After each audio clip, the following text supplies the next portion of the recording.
Magluluto tayo ng saba. Saba. Ginataang saba.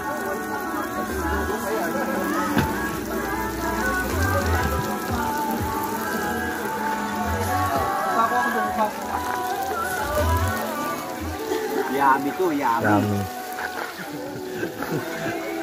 Ayan. Ang sarap. Nilamnam.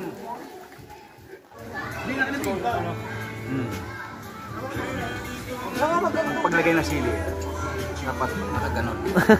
Kasi yung anghang yan eh. Yung tunay na May aroma ng och. Ayan na. Mekos-mekos. Minsan, palambutin lang natin yung bisitaw. Tapos yung sabaw na ito, hindi tatapon. Sasabaw niyan.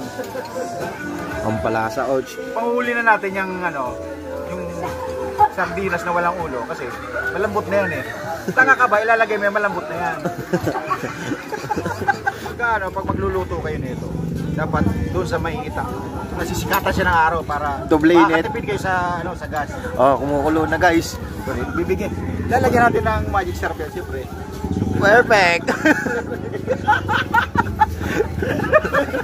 Perfect. Kasi pag di mo ginano yun, pagla mo gagano mo, walang lasa yan. Wala lasa. That may unting lambing coach, no?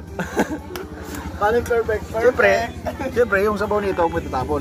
Paulit-ulit na ako, di ba? Oo. Tanga ka, hindi ka nakikinig. Mamaya mo na yung lama kasi dati nang malambot yan. Ang matigas lang naman yun, yung tinik eh.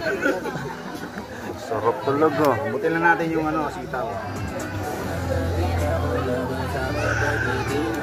Dapat yung nagluluto niyan, walang abs, pero gwapo. Perfect. Perfect. Walang abs, gwapo lang. Okay.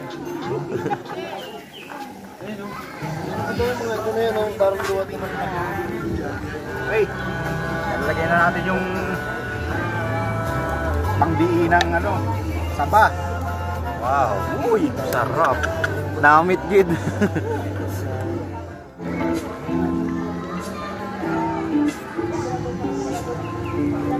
Yummy ba? Masilam nga ni.